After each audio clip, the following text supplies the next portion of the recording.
नमस्कार मित्रांनो, श्री स्वामी समर्थ. मित्रांनो, आपल्याला ईश्वर भेटीची सोपी वाट दाखवणारे जे आपले गुरु असतात त्यांचं आपल्या आयुष्यातील योगदान काय असतं हे तुम्हाला माहिती आहे? आजच्या व्हिडिओत आपण जाणून घेणार आहोत की ईश्वर भेटीची सोपी वाट दाखवणाऱ्या गुरूंचे आपल्या आयुष्यातील योगदान काय असते ते. तर जाणून घ्या आणि व्हिडिओ शेवटपर्यंत नक्की बघा. वारीत रंगणारा आणि तारक मंत्रात रममान होणारा भक्त ईश्वररूपी गुरुतत्वात रममान होतो. तसे झाले की गुरु ईश्वरापर्यंत नेणारा मोकळा कसा होतो, मार्ग कसा करतात ते आपण बघूया. देव देखील देखिला देखिला गुरु कृपे ओळखिला असे संत म्हणतात. याचाच अर्थ देव समोर येऊन उभा राहिला तरी त्याला ओळखण्याची कुवत आपल्यात नाही, तिथे गुरु हवेच.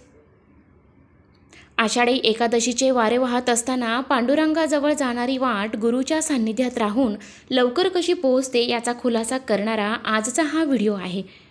मनुष्य हा प्रापंचिक आहे आणि त्यातील संकटांनी तो बेजार झाला की आपोआपच त्याची पावले गुरूंकडे, एखाद्या मठाकडे, देवळाकडे वळतात.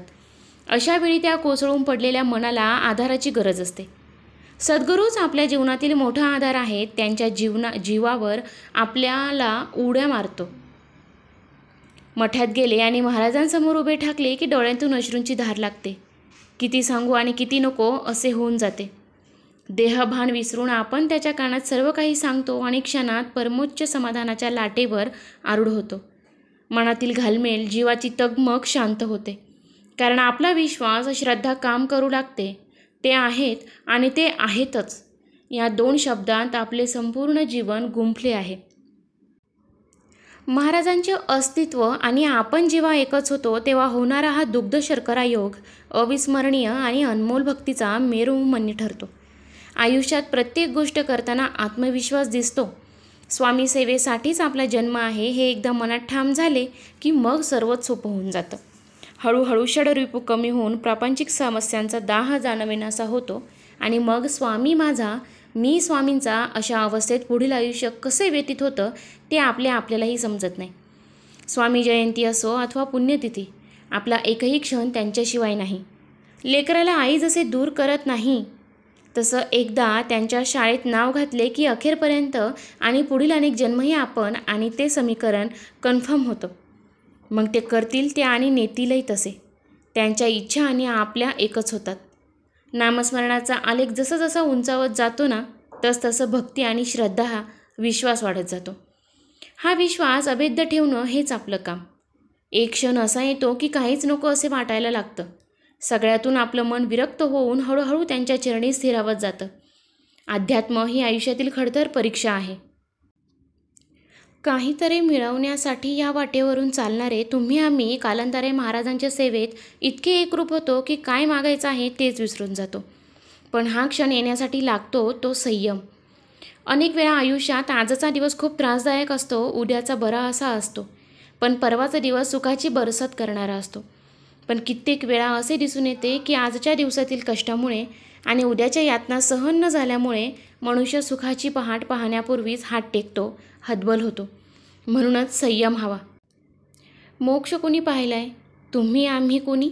पण तो मिळावा म्हणून होणारी कर्मशुद्धी अत्यंतिक महत्त्वाची आहे. हे केले तर नरक आणि हे केले तर मोक्ष. मग बघा ना कुठल्या रस्त्याने जायचं आहे ते. मनुष्याने आपले कर्म उत्तम करत राहावे. आयुष्यातील असीम शांतता त्याच्याच चरणांशी आहे, त्याच्याच नामात आहे. सद्गुरुकृपा हे आपल्या आयुष्याचे सार्थक आहे. सामान्यातील असामान्यत्व म्हणजे गुरुकृपा. म्हणूनच दासगणू म्हणतात, वरद हस्त ठेवा शिरी मी अनंत अपराधी. आपले कित्येक अपराध ही माय माऊली आपल्या पोटात घालते. म्हणूनच या परमोच्च आनंदाच्या चांदण्यात न्हावून निघायचे भाग्य आपल्या पदरात पडते. एखादा पदार्थ करायला जितके कष्ट अधिक तितका त्याचा गोडवा अधिक. त्याचप्रमाणे अध्यात्माचा आनंद समाधानाच्या शिखरावर नेणार आहे. त्या शिखरावरून आपल्याला लाभतो तो वेगळा दृष्टिकोन. मन विशाल होते. माफी मागायला आणि माफ करायला आपण शिकतो. प्रत्येक क्षणी महाराज आपल्या समीप राहून आपल्याला घडवत असतात. एकदा मी एका काकांना विचारले की मी सकाळी चूक केली तर लगेच संध्याकाळी मला शिक्षा होते असे का? तर ते म्हणाले, अगं त्यांचे तुझ्यावर लक्ष आहे. तू पुन्हा चूक करू नये म्हणून ते तुला लगेच शिक्षा करतात. आयुष्याच्या संध्याकाळी खरा सोबती म्हणजे सद्गुरू. सगळ्यातून आपला जीव काढून घेणे हे अजिबात सोपे नाही. 90 वर्षाच्या आजीसुद्धा आपल्या पाटल्या बांगड्या देणार नाहीत. आपल्या चिनी मातीच्या बरण्या जपून ठेवतील. सगळ्यात जीव गुंतलेला आहे आपला आणि त्यातून तो काढून सहजरित्या सद्गुरूंच्या पायाशी समर्पित होणे म्हणजे आपली सत्वपरीक्षा आहे. संसार आहे. आपल्या इच्छा आकांक्षा काही केल्या संपत नाहीत. अजून हवे ही वृत्ती जाता जात नाही. देणेमुळे आपल्यालाही माहीतच नाही, फक्त घेणे हेच माहिती.